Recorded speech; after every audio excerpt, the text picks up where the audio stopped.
Yeah, I believe in you.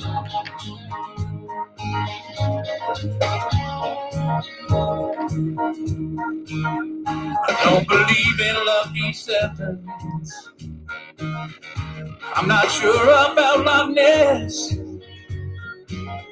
but I know I believe in angels. I believe in happiness. That is so right. Believe in happiness, and I am so happy to be here with you. Good evening in November. You know what I got to tell you? I am going to bring up our guest because you know how we do the news. We are, you know what, JC, I was about to say we're affiliated, but he is a sweet, dear friend, and he is our financial analyst here on the show for the Caffeinated Cooper Show, JC Schweingrouber of Vistafront Partners. And what I was about to say is, I'm really just not even in the holiday mood this year. Are you? Not yet. I thought I would be more into Halloween, but then it just sort of went, came and went. And like I thought I was going to watch all these great horror films during the month. No, I didn't do anything. Although I did think about dressing up, but I didn't hand out candy. I wasn't here, so I didn't even do that this year. But I got this red and black sweater, and it's a dirty hat. I was going to go as Fatty Krueger, like Freddy Krueger's big brother, that picked on him and made him mean. But I decided not to do that because I couldn't find any gloves, other than work gloves, nothing with claws on them. But no, just I don't know. The holidays just sort of haven't really. I don't know. Yeah, it's just not yet. But I do see people with Christmas decorations up already, and it's just weird. But that's okay.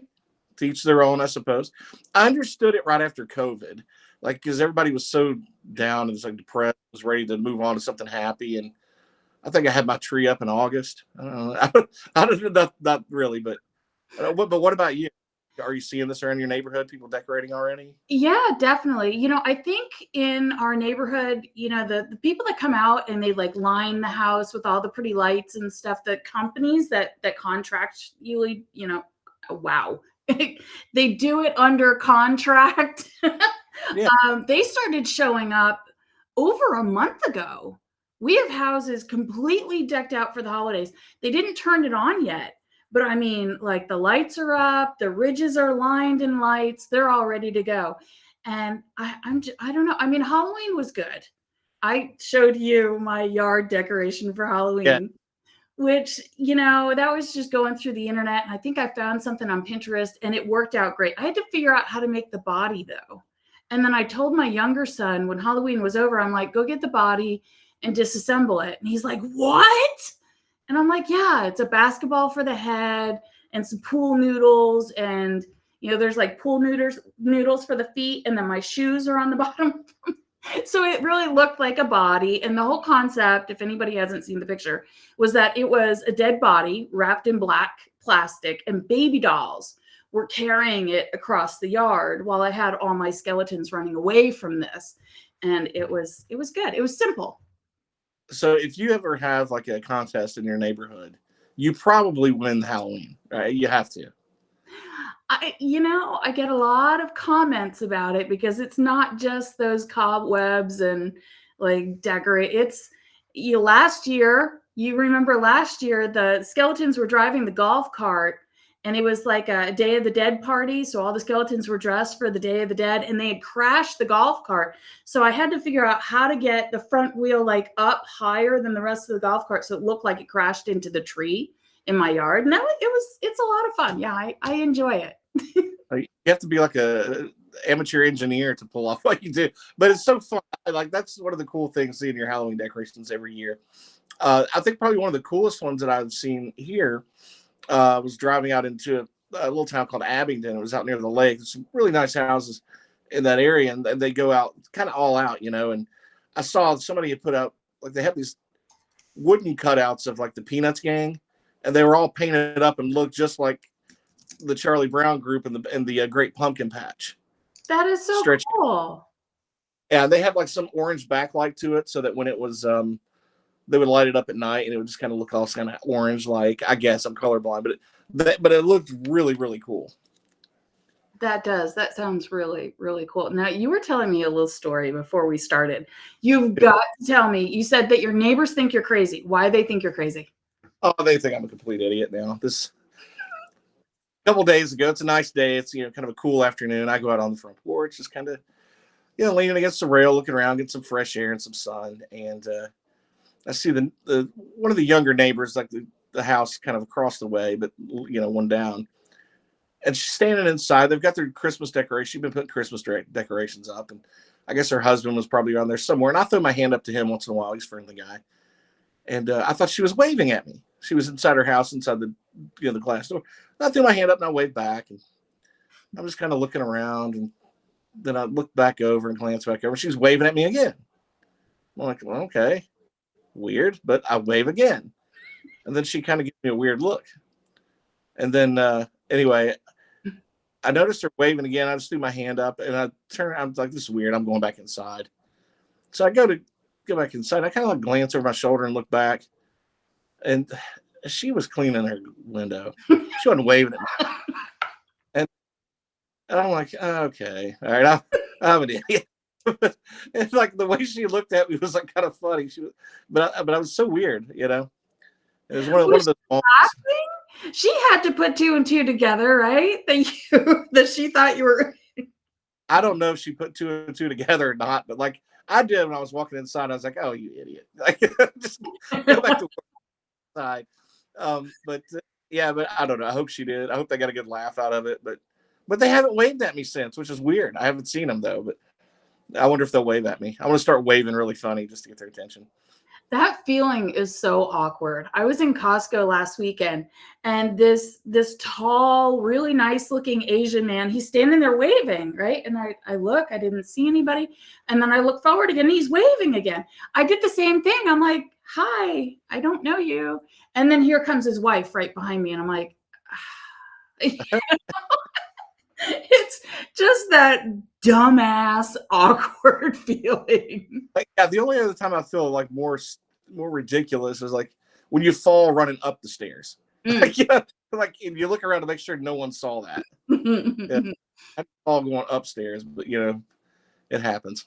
The uncomfortable moments, but I don't know. I guess it's better than being catapulted off a treadmill at the gym or something.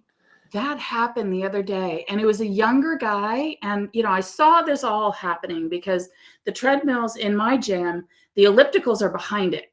So I'm on the elliptical, just jogging, skiing, whatever. And this young kid really gets on it. And when I say kid, let's say he's, senior in high school or something, not like kid.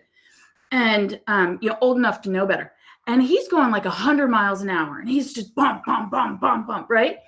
And then he puts his feet on the two sides, the stationary sides, and he's handling, but he's breathing it out, and then he goes back, bump, bump, bump, bump. Sure enough, he comes flying off that thing. That's the first time I've ever seen it in person. And it was really like, oh, I'm going to look over here, because you could tell he was fine, mortified, but fine. And Yeah. I'm so glad I've never done that. That is so funny. Imagine falling upstairs on the stair stepper machine. Now that would be kind of embarrassing too, I would imagine. Oh, it would be. It would be quite challenging. So we are going to talk about the financial climate for just a minute. I knew this was going to happen. My throat's going a little bit in and out. So I'm going to leave it to you. Get us caught up, because I know the last time that we spoke was in second quarter. So can you give us a little insight of what exactly have we been seeing other than a shit show? Yeah. Just the financial news. I mean, I guess you can separate the economy from the stock market. A lot of, you can easily do that. But so I guess, so to kind of recap a little bit of both. The economy, even though we've had GDP reports showing good growth, a lot of that I think is spurned on from a lot of that huge amounts of debt that our government has taken up over the last 2 years. And I'm talking, $1 trillion in deficit each year, or greater actually. And, that actually plays into the inflation numbers, but inflation has come down a lot since last year, because that was really the headline but it's come down a lot. But it's hit sort of a plateau where it's sort of, you have those sticky parts of inflation. We all feel that at the grocery store. You feel that in rent. So those are your two biggest areas right now. So until those types of things can come back down, it really isn't going to impact. Yeah, we'll eventually get to 2%. It's just going to take us longer than we thought. And that's why the Federal Reserve, when they cranked rates up as much as they did, they finally halted at 5.25 to 5.5. And they've left it steady there. I'm sure they'll probably leave it steady again at the next meeting, which is fine because they're going to say they're leaving the rates higher for longer. So that's caused another part of the problem with as much deficit spending as our friends in Congress and the White House have done. Because this week, one of the biggest things that's over the weekend, Moody's downgraded U.S. debt, to, I guess, a little bit more risky. Right. So even though it's still like, whether it's AAA or AA, like, in my opinion, it doesn't really matter that much. It's still very high quality, high grade. People are going to clamor to get U.S. debt when it's issued anyway, especially at these higher rates. But that means that these rates that people are looking for are more short term and medium term and not necessarily long term. So that means the amount of money we have to spend on interest on our debt is about to balloon. Mm-hmm. That is not a good thing economically or fiscally for our nation, because our debt to GDP ratio is probably around 125, 130%. That's incredibly high for a nation.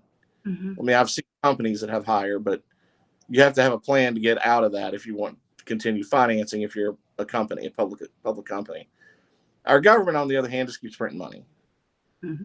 And coming year, in 2024, we're going to see a lot of that, a lot of corporate debt coming due that's going to have to be refinanced at much higher rates than what they did when they were almost at zero. That's going to cut into corporate earnings on the revenue side in 2024. Now, I hate to sound a little contrarian here, but we talked prior about, like, last year we had 2 back-to-back quarters of negative GDP growth, and that is a technical definition of a recession. But no one wanted to call it a recession because you still had a lot of people high employment, very low unemployment, and that's fine. But I hate when they tinker with the definitions just to fit a narrative. So now we're seeing corporations that have, going through the earnings cycle again. They're hitting their numbers for the most part. They're doing well, but they're also giving lower guidance going forward, which means you're sort of in that period of the business cycle where, any kind of a sell-off at some point, you're going to look for investment opportunities and not places to, like, be safe and hide. So even though it's going to be like, you might have a little tumultuous environment, you're going to get to a point where you're going to want to start doing growth investing, which is a little more aggressive, but pays off in the longer term. A lot of people, including the Fed, don't think we're going to have a recession next year. They're kind of discounting it and putting it off and saying we can avoid it. I personally think that we're probably going to hit one. And I don't want to get technical or get into, like, certain types of reports, because some of them are a little, you have to dive into them and kind of dig into numbers and kind of put your economist hat on. But certain types of reports that are coming out that have been they sort of discount them because they don't think they're important, like some of the leading indicators. But these have been very accurate in the past. And I sort of think that we're probably going to see some sort of a recession. We're already starting to see job layoffs pick up toward the end of the year. And you'll see seasonal changes, like people hiring for seasonal employment. But I think we're probably going to start seeing either a freeze in hiring or, like, some layoffs and going into the new year, second quarter probably. So again, if that's the point where people get nervous, I start looking for opportunity. I know it's kind of a catch-22 because people are like, I don't want to take this risk. But, if you take a risk during those times, they pay off in the long term. So that's where I see things at right now. So probably the biggest concern we have fiscally is this, the huge deficits. And going into next year and going into a presidential election year, I do want to hear some of the candidates talking about what they want to do to corral this deficit and start paying our deficit down and start having growth policies and not just more kind of socialistic type stuff. Right. We've a lot of money. Next year, there's going to be a big chunk of money that's going to hit the infrastructure. The roads and bridges, and I guess a lot of the software, computer tech infrastructure too. But that big so-called infrastructure bill they passed, most of that money gets dropped next year during the presidential election and the election cycle, and that's timed. It's nothing new. Both parties do that when they're in power, but it's time to hit during a presidential year, and we'll see where that goes. But there's certainly some opportunities that are going to be out there. You just have to have faith that in the long term we're going to get these deficits under control, and we're not going to have much of a choice actually, because the bond market is about 10 times the size of the stock market. People don't realize how much bigger the bond market is. If the bond market, think of it as Pac-Man, and the stock market is those little dots. That's the bond market.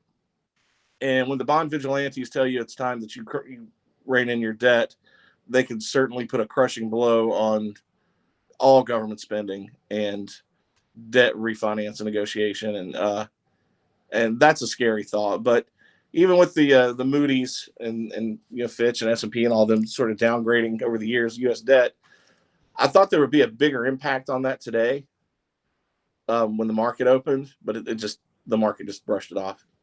Like, okay, we're not there yet. And I'm like, oh, thank God. But at some point, when you start pushing 150, 160% of GDP, I would be probably a little worried then about that reaction. Are you noticing with your clients any additional nervousness? It seems like we've been in a very tumultuous state of the financial world, the financial ups and downs and outcome for just about the past 2 years. So I will say this: the last 2 years, you sort of hit right on that. The last 2 years, honestly, in my business and in my experience, have been two of the most challenging years that I have seen. Even coming out of like 9/11 and the huge sell-off, and then that financial crisis of 08 and 09, you could see the light at the other side of the tunnel. This has just been a slow malaise. Mm-hmm. And it has frustrated people because you'd think over a couple of years you'd see your accounts grow more, and but I think over the last couple of years you've probably done fairly well if your account's been like stagnant in a way, a little up, a little down, whatever, but not terribly off. But the good thing, and this is the thing I have to stress, is that even though it's frustrating, if you have investments in your portfolio that pay dividends, and we've talked dividends on this show, and why that's an important piece of a portfolio. If you have something that's paid dividends, you've accumulated more shares if you've reinvested it, or if you haven't and built up cash and then purchased other things. The good news is coming out of something, and I'll give you a kind of an example of how it's like in real life, how it's played out here the last month or two. But over a couple of years, if you look back and it's like, well, my account still hasn't really grown much, but your account probably has anywhere from 10 to 25% more shares of stock or funds that you had before, mm-hmm. because you were reinvesting or buying other things with those higher dividend things that I tend to focus on. That is what I call like the rocket fuel of a portfolio. This is where you get the compounding effect, because in late July this year, the market started selling off. And we've talked about what a correction is and what a bear market is. Mm-hmm. And a correction, the market, the S&P drops 10% from a recent high. Well, it did that late July through September. In fact, it was down 10.5% roughly. Now, if you don't include the top 7 stocks in the S&P, like they call these are what you hear, they're calling them these days the Magnificent Seven. The top 7 stocks that have actually caused all the gains: your Microsoft, Google, Netflix, Amazon, and test some of those high growth stocks that have been out there that have caused a lot of the returns. You strip those 7 out, and the S&P would have been down like 15%. So that's actually held up part of it. And so that's kind of the thing that after the correction that we had, mm-hmm. and the market started to rebound here over the last 2 or 3 weeks, a couple of weeks specifically. But all those shares that people had accumulated during those times, that 12% or whatever they may have lost in value, no one's losing anything till you sell something, but that drop in value that you've seen in a week and a half, it made it up because of the extra shares that they had accumulated over time when you've seen that rebound in the market. That says a lot, you know. And as much as I see the malaise, I love to see that reaccumulation of shares, because you know that's the rocket fuel when times get back to normal, and they will. If there's ever a normal in the stock market, right? There's always something to worry about, but it's, you know, you've seen that quickly rebound, and that's been a really good thing. And the other thing that I noticed when I was watching, kind of getting under the hood a little bit and seeing how this rebound was occurring, it wasn't just those top 7 stocks. Literally every sector was participating, which is good. I want to see everything do okay. That tells me that there's a lot of value out there. A lot of things are completely undervalued or oversold, and people are buying in. And that's the thing that I've talked about too a lot, is like value, dividends, and why you need to have, you know, a portion of that in your portfolio, or you know, even over the last couple of years, probably over half of it, at least in that. And there'll be a time, probably in 24, where I look to shift from so much value with clients that are comfortable with the, you know, with the long term and the additional risk, to get more growth oriented, and you know, kind of prep for, you know, another long term bull market. Even though we sort of were in one, but it's been so malaised that it's doesn't feel like it at all, especially with inflation, and especially with all the geopolitical stuff and all the stuff we have to watch in the news and the world every day that can cloud our judgment and kind of cloud the optimism and long-term view of things. Yeah. You know, there is just so much going on where someone that, you know, let's say someone like myself, you know, I work with a financial advisor. You know, we own homes, we own businesses, we watch the news, we're looking at political climate, we're looking at worldwide what's happening going on in the world. And it's quite daunting, you know? So is your gut feeling with our US market here that we will potentially see some solid forward positive motion after the election of next year? Like, should we prepare to weather the storm for a whole nother 12 months? Yeah, I prepare for the worst, you know, but hope for the best. Yes. But I don't. I think when it comes to corporate earnings, because that's the thing with, you know, everything revolves around. So they're giving downward guidance at some point, and that's key in this business cycle, because I know that business cycle only lasts so long before corporations start rebounding. And I think probably the markets are forward looking, so you'll probably see the stock market turn well in advance of an election. I mean, I'm not predicting, okay, but you know, if my gut was telling me, I would start looking to get growth oriented in the midst of what we think sucks in the spring, and kind of change the outlook, and, you know, be a little bit more contrarian, because by the time we go into a recession and it's official, that's backwards. That's looking back the last 3 months, the last quarter, or the last 2 quarters. So when you get those numbers, it's like, oh, we're in the middle of a recession. By the time you realize you're in the middle of a recession, you're probably 2/3 of the way out of it. And that is when you need to start thinking, okay, like Warren Buffett says, when everybody's calm and think things are great, that's when I get nervous. And then when everybody thinks there's blood in the streets and everybody's panicked, that's when I get greedy.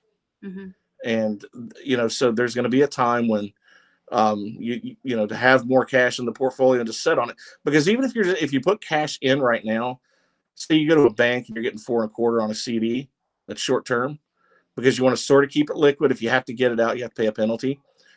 But, you know, if you go to a brokerage account, and you could buy just a regular money market fund right now that's giving you 5.25%, and it's liquid anytime. You can get it tomorrow, no penalty. You know, so I would look to do short term, putting money in cash money markets, and then just having it ready to pull the trigger when the time is right.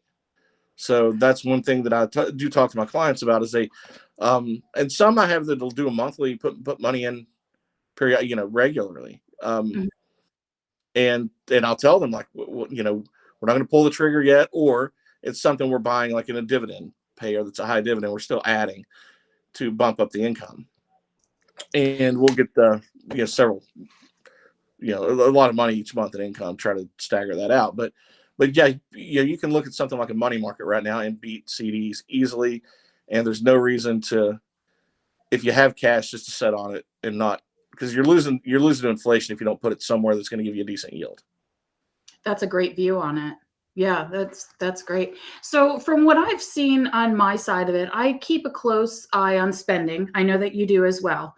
And then in my other life of recruiting and jobs, what I've seen in the jobs market, it has been quite a struggle. It was honestly, I predicted it last year. And it never happened last year. So there was a plethora of jobs and a plethora of candidates, and all these candidates were job hopping, right? Well, the job hopping has stopped because what I'm seeing is the salaries are astronomical for the higher end placements. So especially your medical device sales people, your IT people, your higher end IT directors and C-level and all that kind of stuff. And the companies are taking forever to hire the one unicorn that they're looking for. So we're flooded with candidates. We have a huge load of jobs, but nothing's being filled at the rate that it used to be. I kind of see that because these companies, mine included, we have to pay more to get what we used to get, which was, just average, somebody that's going to show up every day and they're going to work hard. And it is kind of a conundrum on the job side of it, because even with all of that in account, now you have a generational issue too, where, and if you're 30 or so, please listen up, because your peers are not quite marketable in the workplace. And so a lot of those people in their 50s that retired are going back to work. They're getting those jobs where years ago, if you were 55, 60 years old, it was very, very hard to get your job back. They look at you and say, you're going to retire in a couple of years. No, thanks. And they go hire somebody younger that they can train and teach. This younger generation's coming in, and let's say they've started a job, they're working with a recruiter, so they started job A, and job B comes in and they get an offer, which is higher and better. They just leave. They ghost the company they're working for. No conversation, nothing. They just leave and go to so it leaves everybody guessing. And it's like, this is a habitual issue. And I really would love to see that jobs world sort of get to a place to where there's rhythm again, because I don't know, tell me if I'm wrong, but it seems like the corporations having the workers, having the product out there for sale, that's driving the market. Yeah, you weren't wrong in that call. You were just early. You can see it coming, but it's hard to predict when that floor falls out. But we're slowly starting to see unemployment rate tick up a little bit, and those jobless claims tick up a little bit, and unemployment claims ticking up a little bit. So I think probably when corporations have lowered their forward guidance on revenues, that's when they're going to have to say, hey, we have to send a certain number of people home. And they're already starting to do that. So you can see a quarter or two out. Now, I'm not predicting it's going to happen in quarter two, but this is the cycle. This is what happens. And whether it's a quarter or two from now, after the holidays, especially if the holidays are disappointing in sales, I'm sorry for especially those younger people who have been ghosting. And I would just warn you, like, that impacts your credibility. If anybody ever has to get a referral from you and you're ghosting, honestly, if I was hiring and somebody had ghosted their last 3 jobs, I know they're going to ghost me. I'm going to go on to the next candidate. Oh, absolutely. Because there's a pattern there, and especially in my kind of business and your work, you can't have people ghosting like that. That hurts bottom line bad, and your patient bad. So it's not like like a worker in a call center or a cubicle area. It's like that is what you do, man. You don't do that, and I don't know why they do that because they should have learned better in college. Like there's a protocol and a way that you do this. That is sort of a classy or like a better way to do this to protect your integrity, theirs, and you never know. You might be back there for a job later on. I honestly think it's a lack in social, emotional relationship handling of not understanding. Like Jane Bunker is watching it. She said, don't burn bridges. Absolutely. We learned you don't burn your bridges. Even if you hate your job and you're leaving your job, you never know if 10 years down the line, you need to get that job again. So you give a notice, you have conversations, you put in your resignation.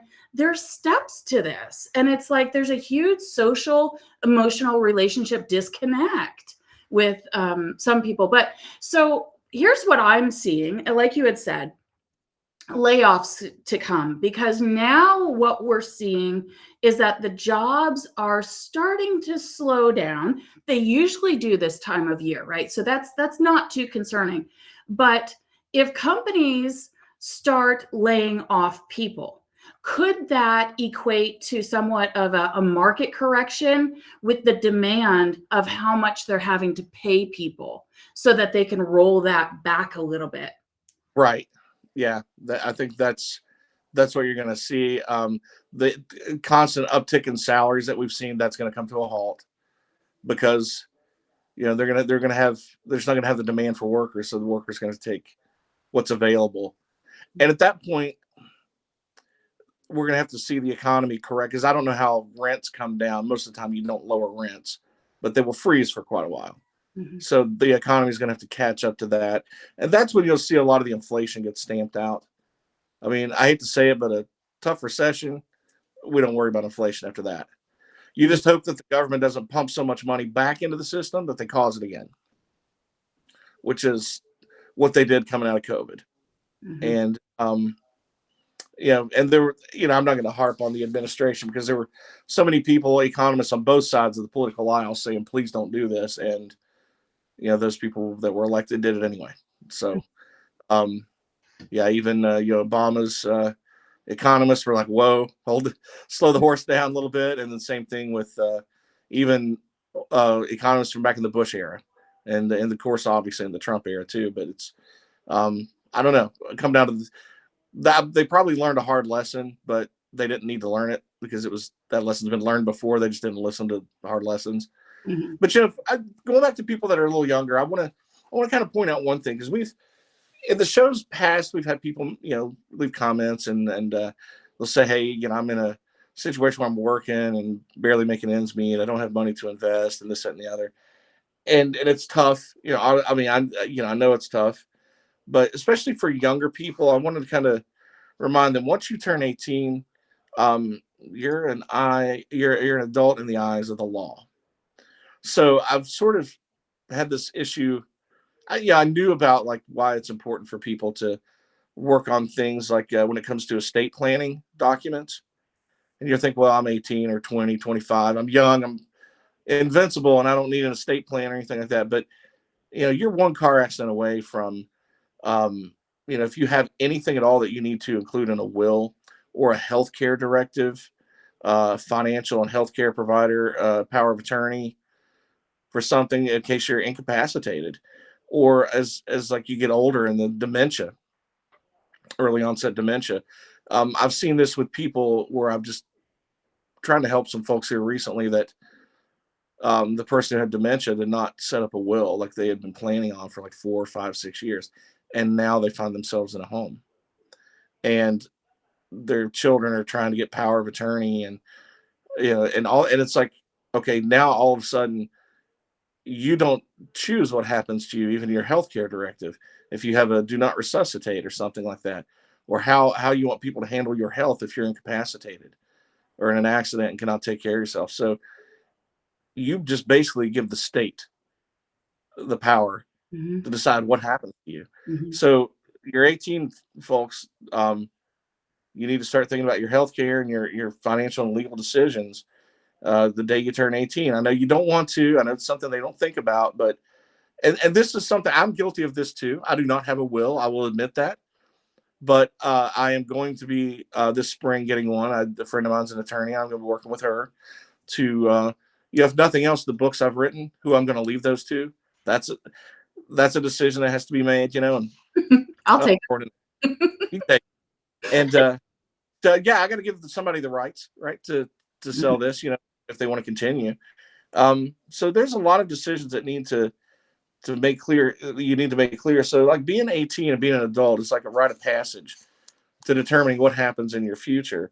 And there's a really interesting documentary that's on Netflix. It just came out not too long ago, and it's called, I jotted it down. It's called How to Get Rich.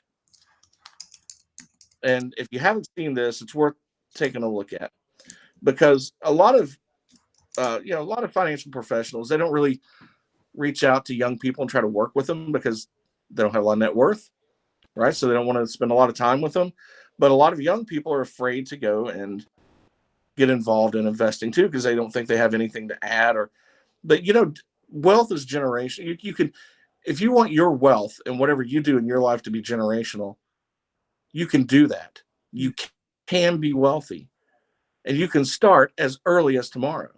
But I promise you, if you don't and you put it off, years from now, when you're 50 or 60 and don't have an IRA, you don't have much of a choice in what the next 20 years is going to look like if you haven't saved or invested or inherited or something like that. So, a lot of people think, that there's nothing really they can do, with a little bit of money. But this documentary points out why it's so important that people invest, and the easiest way to do it is just like out of sight, out of mind.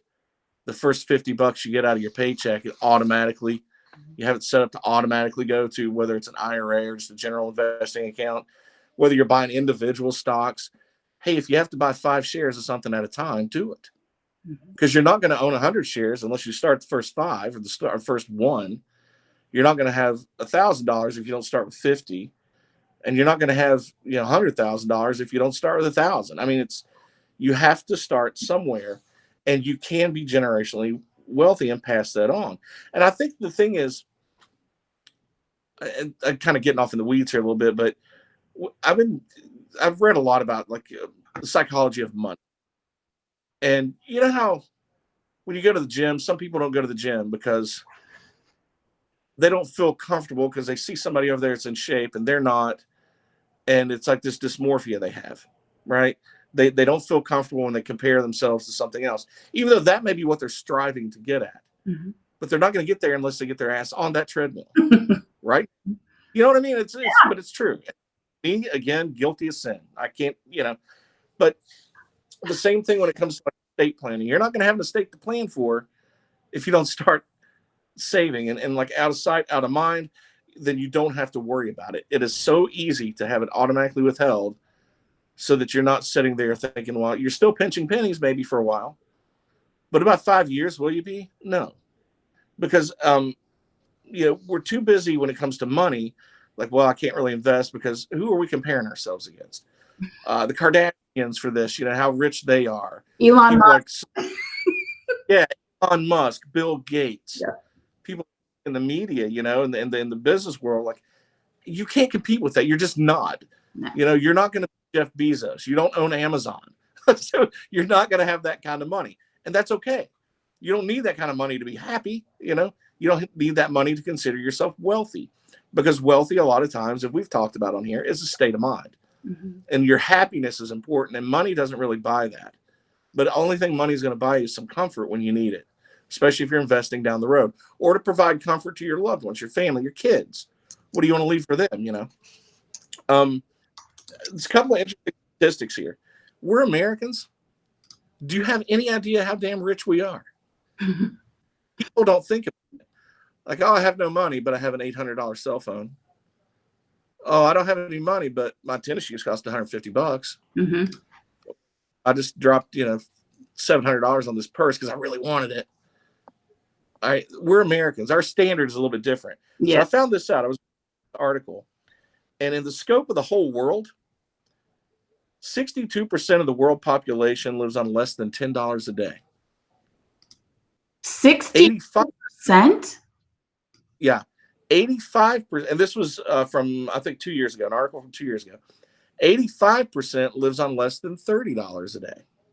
And that's according to the World Economic Forum. This is where I found this information.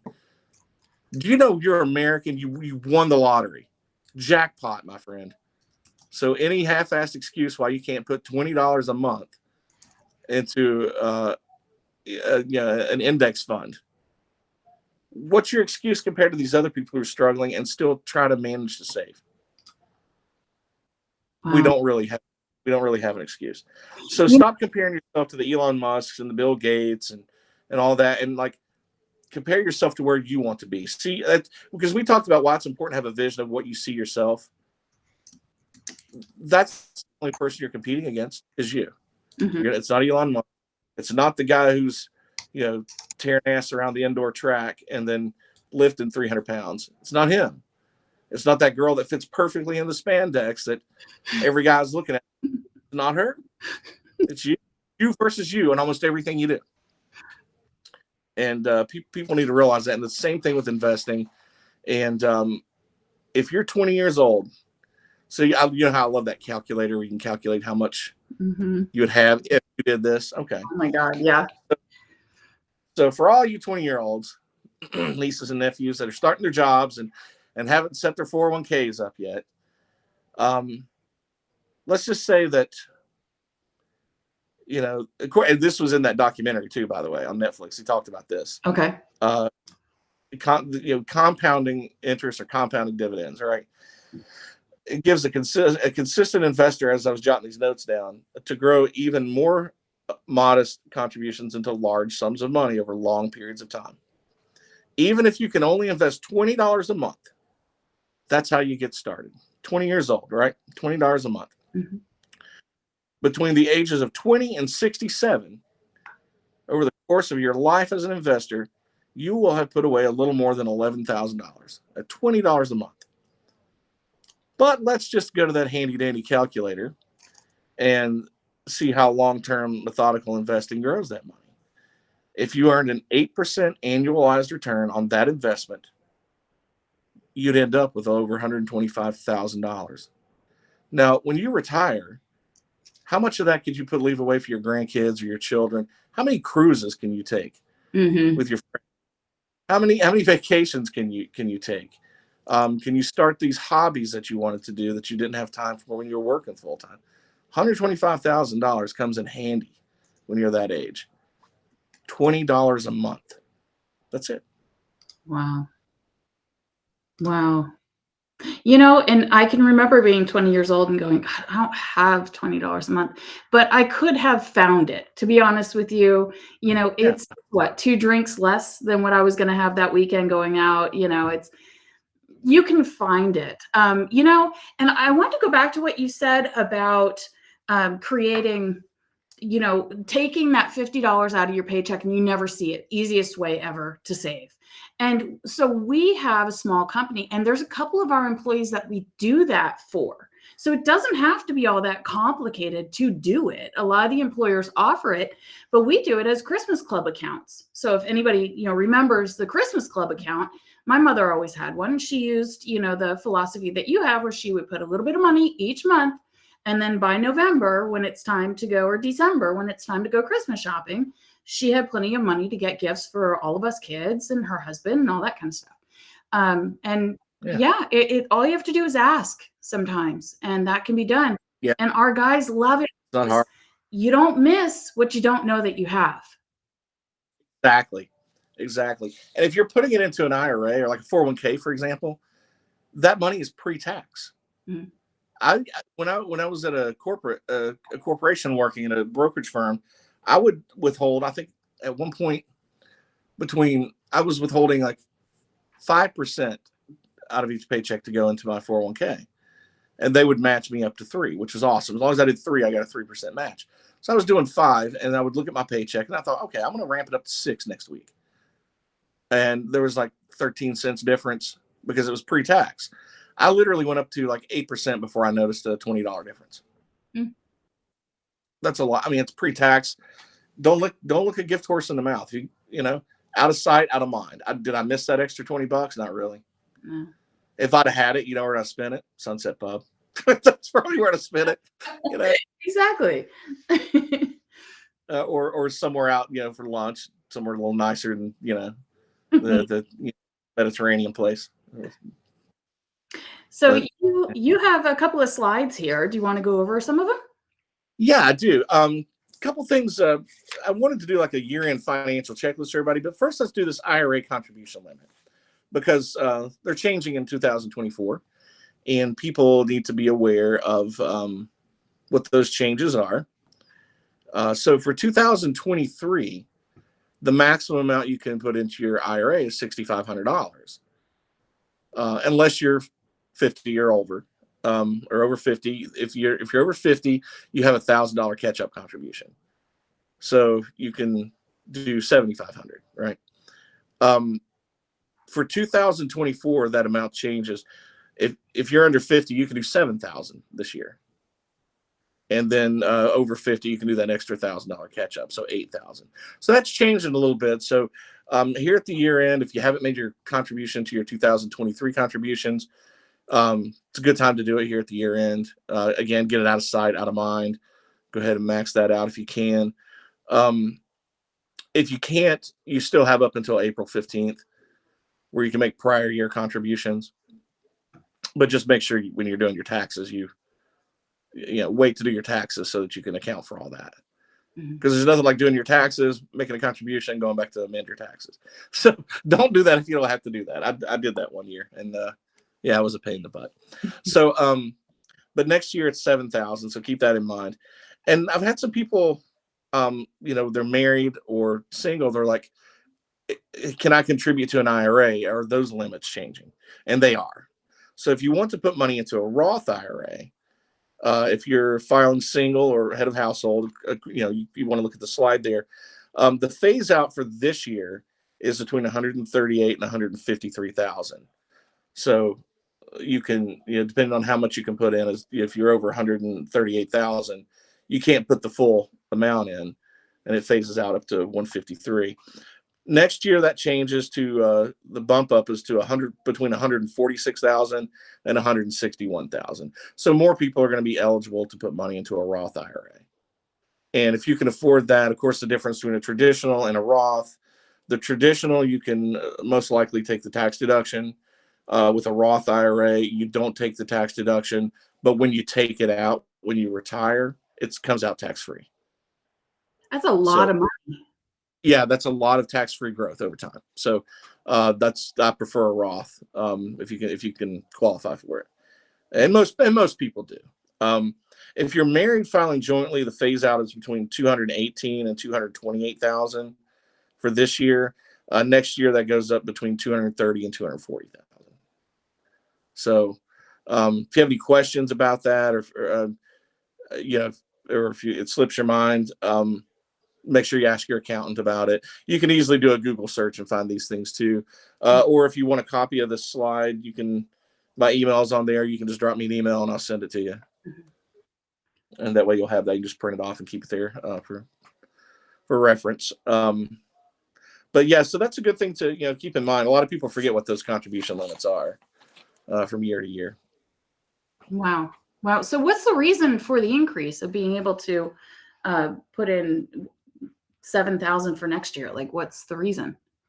Well, Congress a few years back, they passed this law to go ahead and ramp up the contribution amounts. I don't know if you remember, but like years ago, the maximum amount you could put into an IRA was $2,000. Mm-hmm. Who properly save for retirement with $2,000? So it forced a lot of people that could afford to put more away to have to put money in non-retirement accounts or try to find other tax deferred types of accounts or annuities that were really expensive.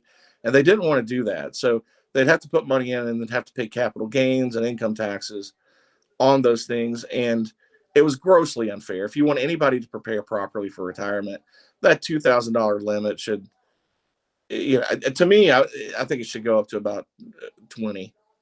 but I don't know when we'll ever get there, if, but they passed a law that allowed it to ramp up and gave that $1,000 catch up contribution for anybody over 50 to try to catch up. But imagine at the time, if you were over 50 then anyway, it's like, geez, I got kicked in the butt because I couldn't properly save for retirement because the law wouldn't allow me to. And I've had to waste a lot of money trying to find tax deferred things that were expensive. So it's frustrating, but I'm glad the law's changed. And there are going to be some changes also. And I should have put that on the slide. I'm forgetting what the amount is, but if you wanted to put money tax deferred into your 401k, the amount that you could put in 2023 versus 2024, 24 bumps up again. So I think 2024 you can put as much as $23,000 in your 401k. So that's a good amount. Yeah. And I still think that should be able to be bumped up too for people that can afford to do it. Wow. The government's, but the reason they don't bump those amounts up there any higher, and I hate to sound skeptical about this, the government just wants to make sure they get their tax money when they want it. They don't want to wait 30 years for you to retire. they part of their cut now. So, yeah, well, that's probably the truth. But it's, I hate to say it that way. They wouldn't, elected officials wouldn't say that. That's basically, they just want their cut. They don't want to wait 30, 40 years for somebody's money, to start paying taxes. Mm-hmm. Well, that's good news. We can put in more money, more than just $2,000, because I agree with you. I think, the time and the age that people really start to get money smart is midlife. And, we've had so many conversations about how there should be really very good financial education within our schools so that it begins at 18, because really, ideally, that's where you want to start. Okay, there we go. And we're back. But I do have another slide here. Do you want to go over that one? Yeah, let's do that. The end of the year financial checklist. All right, this is sort of like, if you go to those seminars, those financial seminars, how to get your financial life in order, that sort of thing. This is a lot more than just investing. But I did jot these things down to, at the end of the year, I think, whether you're single, married, whatever, you need to sit down and just kind of look at these things and see where you stand. And then if you don't have in good standing according to your own terms, make 2024 the year you take care of these things. First of all, the first one, at the end of the year, did I take care of this? Have I contributed to my retirement? So whether you've maxed it out or not, have you done what you can? Whether it's your traditional or Roth, your 401k or 403b or whatever your employer plan is, have you managed to contribute to that and save? And do you know what the amount is? Always go back and check and see what the amount is to see if you're on track to save for the amount that you think you'll need, right? You want to set a goal as to how much you want to save, try to hit it. So when you go into the early part of the year, have your written goals down, and then at the end of the year, just sort of revisit that. That's really all this checklist is. The second thing is, am I covered with an insurance and with a will? We talked about the importance of a will, but if you're covered with insurance, I'm not just talking about health insurance. It's important to have, but life insurance. Mm-hmm. And if something happens to you, you got to certainly think about the people that you leave behind. So always revisit and see if if you're getting what you need as far as coverage for your life insurance, whether it's whole life or term, whatever you deem best for your situation, and have a will, because you do, whether you think you have assets or not, you're building things up the moment you turn 18, whether it's your first job and your first 401k, the will as to how you want to be treated. If you are incapacitated, things happen, right? So make sure you think about that, and definitely revisit your life insurance and make sure that is adequate enough for what you want to do. You mentioned earlier the budget. Mm-hmm. So did you budget in 2023, and how'd you do? Did you stick to that budget? Did you go outside of that budget a lot? Were you able to, with inflation out there, were you able to cut some expenses? I certainly started revisiting mine. I cut cable this year, went to just a Hulu streaming. Oh, that's I changed my car insurance and saved several $100s. Just it's anything like that I can kind of budget and kind of keep in mind how much I'm spending. and it's tough out there with inflation to make ends meet.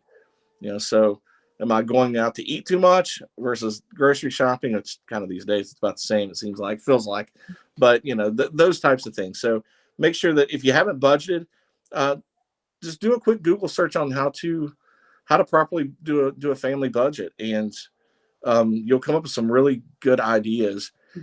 This is sort of like Dave Ramsey type stuff, and he's got a website that's actually really good when it comes to like overall stuff like this. So you might want to check that out. Did check your net worth? That's all the owners, everything that you have ownership of minus all your liabilities, all your debts. And you want to be positive, but not everybody is. A lot of people run a negative net worth, and they just do. But over time, with, like I said, consistent investing and that out of sight, out of mind stuff, that your goal is to go from the negative to the positive and to build that positive up as much as you can. And a lot of people have, some people have a lot of liabilities. Certain things in business expenses are liabilities that really kick down what net worth is too. But you run a business, so it's the nature of business, right? So sometimes I know a lot of people that own businesses that do incredibly well with their income if they break even on their net worth, which is interesting, but it happens. So are you meeting your goals and building up your net worth? And last but not least, two things here. How did you do in 23? And then set those goals for 24. Make sure before you get to 2024, take an hour and just think about these things. You don't have to take a lot of time. This is not 2 months worth of homework. This is an evening around the kitchen table kind of stuff. Set your goals for 2024 and just some general discussion or thoughts on how you're going to get there. And I put out there also, pay it forward. I know sometimes a lot of people struggle with their finances or breaking even or getting by, but just as a way of life, I always thought it was a good idea just to be charitable. Have a charitable heart. If you have a giving heart, you're so much happier in life. Whether you can afford to give $50 to, like, I don't know, a kid's hospital or something, or one of your animal shelter, your favorite local charity, or volunteering some time at a food pantry to help. Yeah, there's many ways to pay it forward. Pay it forward. It is the holidays, but you don't have to just do that at the holidays. There are people who need a lot of help all throughout the year. So keep that in mind, because a giving heart is a happy heart, is a healthy heart. It's important. Make that a part of your growth strategy. Yeah, I absolutely agree with you, because, I think for this holiday season, going back to spending that we were talking about earlier in the show, I have found it really interesting, because when I was procuring old, dirty, discarded dolls for my Halloween scene, I went to Goodwill. And I think I had mentioned to you, just as we're messaging throughout the day one day, that I walked into Goodwill, and Goodwill after Goodwill was full of people that I would see in a department store, people I would see at the mall. It was packed with people of all income levels. I mean, the cars were normal cars to high-end cars in the parking lot. And I thought, wow, this is really indicative of what I think I'm going to see around Christmas. So I think time is huge. If you love animals, there's always a shelter you can go volunteer at. If you love people, please go to a nursing home. They love to see people, because so many times people are checked into nursing homes and then the family, they really don't come back and visit, or maybe they're the last ones left. So there's so much that you can do. I do have a question for you. When you're setting your goals, and I usually set my budget at the end of one year for the next year, right? So as you're looking at your budget, what is a reasonable percentage? What's my cushion that I should be thinking about for next year? Like, what would you do for yourself?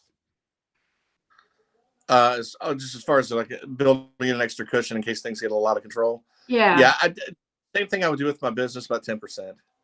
10%. Okay. And I know I guess in a way that's sort of in normal times, but anybody who had a 10% cushion last year probably saw 9% of that eaten away in inflation. Yeah. So, and depending on what your particular expenses are.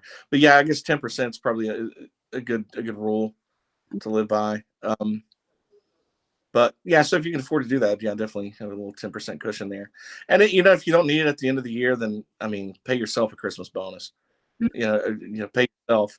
I mean, because pay yourself first. You work so hard for that money all year long, whether you squirrel a little bit away into a mutual fund or a stock or something, or hey, take your kids out on a 3-day vacation somewhere and enjoy something.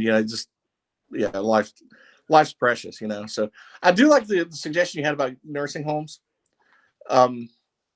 There's another really interesting documentary. I'll just bring this up real quick, and I would encourage people to watch it. I saw this guy actually on Maria Bartiromo's business show this past week, Dan Butner, and he went around, I guess in the 80s, early 90s. He was out of college and was biking across 5 continents. All right, while all of his other friends are going to work, he decided he was going to break a Guinness record. So he met all these people in different places and was so enthused that he realized he found some places where a very significant of their population lived to be 100. And how did that happen? And it wasn't that they were old and decrepit. I mean, these were people that were out viable in their communities. There was one guy, 104 years old, on horseback herding cattle. And these are people that are, one of the things about living that long is not just diet, but lifestyle and just community and the importance that people place on you in the community. So one community in, I think it was Okinawa, Japan, one of the islands, like they almost had no diabetes, no dementia, none of these health problems everybody else has. And these people are like a huge percentage of them are living over 100, 105, 110, 115. And they were out walking. The community treated them as you're a resource for knowledge and wisdom. And I think just the appreciation gave them reasons to live, not just but he was talking about the centenarians. It's an overall encompassing lifestyle. It's not just one thing you do, but there were 5 places they called blue zones, is what he called them.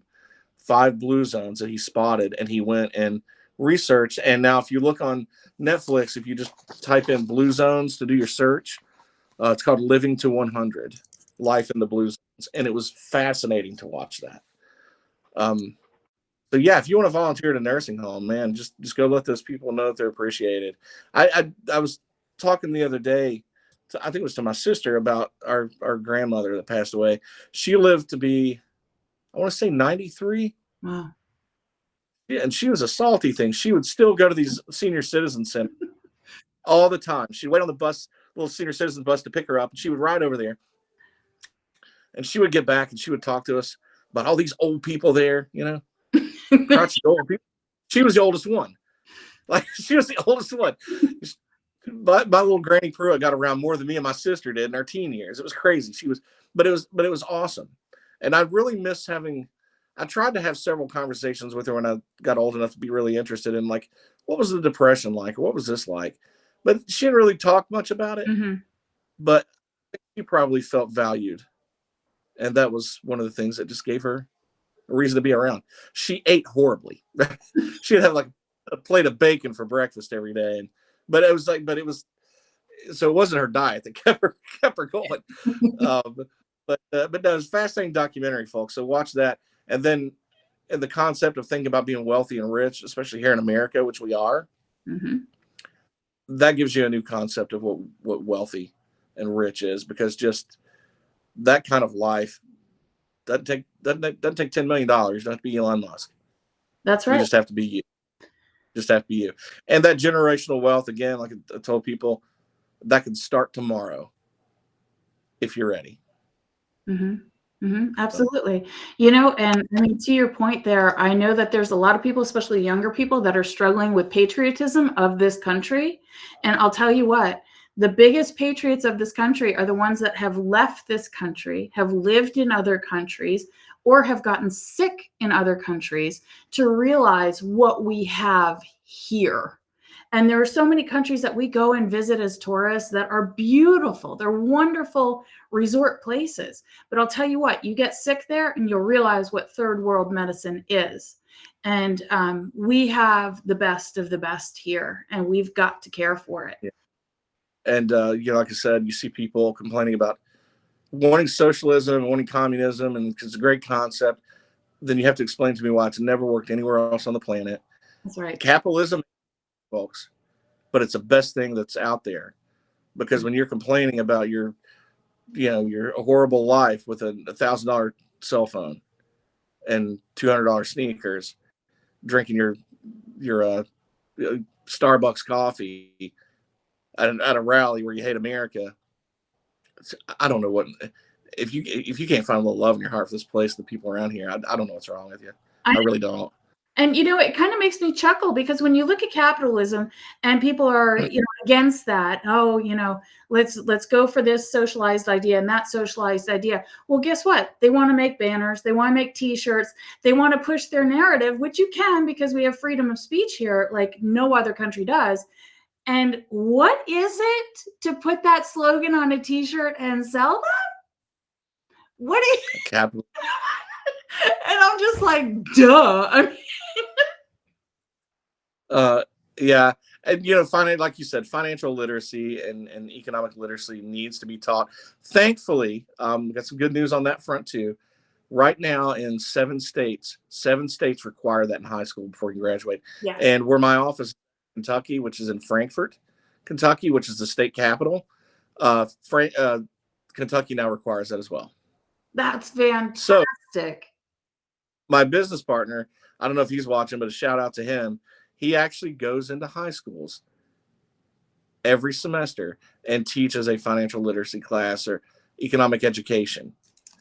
And he is very proactive about talking with high net worth individuals that want to expand, business owners, corporations in Kentucky that are headquartered there that want to expand economic education into various parts, especially in the poorer parts of Kentucky in the Appalachian region, and then maybe some of the outlying urban or rural areas that don't really have a lot of opportunity, like you would see in Louisville or Lexington or Northern Kentucky and Cincinnati. That he is literally out there in the high schools teaching this. So he volunteers his time to do this stuff. So hats off to him and the folks there where our office is at that center. We have such an eclectic group of people that have office space there, that we can bring people together and community together, and somehow a little investment advisor firm fit right in there, and we're a part of the team. So it's really kind of an interesting concept, and it's kind of an honor to be there in the midst of all that they're doing too. Oh my gosh, yes. You're going to impact so many lives, especially in the areas that you're speaking of, where there's a lot of hopelessness to a degree. And man, those are some great tools to feed those kids. Congratulations. The 7 states, that's huge. It's a start, and it needs to be in 50, but these 7 states will be a template to see how it works. And generationally, if the next batch of like 18 to 25 year olds compared to every other state have a higher net worth, we'll know that in a few years. Yeah, exactly. But yeah, you can change the landscape of what a state's economy and even in poor communities, you can change the landscape of what those communities are with ownership and equities and land and things like that. But you got to take ownership and taking responsibility for it first. So anybody has done it yet, call me tomorrow. Let's get you set up. Awesome. Well, thank you so much for your time tonight. This has been fantastic. I thank you for getting us caught up, and it's great to see you. Yeah, I'm so glad to be back. So glad to see you back too. I know a lot of people have been kind of waiting on you, so just have fun with it. Great to see your smile and see your working on the health and happiness. I've been seeing some of your posts where you're in the gym kicking butt, taking names. That's right. Showing people how to do this. So so thanks for what you do and for allowing us to come on here and kind of shine lights on other things too. So you're certainly a beacon that helps people do it. Appreciate it. Anytime. Let's do it again really soon. Thank you everybody for watching. We have a lot of comments this evening, and that's always very encouraging to any podcaster out there to have people engaged all the way through. But JC, thank you so much. I hope you have a wonderful evening, and let's do it again soon. Yeah. And if I don't see you before Thanksgiving, everyone have a great Thanksgiving. We'll see you after. That's right. Hopefully we'll do something before Thanksgiving. I hope so. All right. I'll see you soon. Night, everyone. Everybody, thank you so much for staying connected. As always, we are blessed. You are blessed. Mwah. I love you, and stay tuned for another great show. See you soon.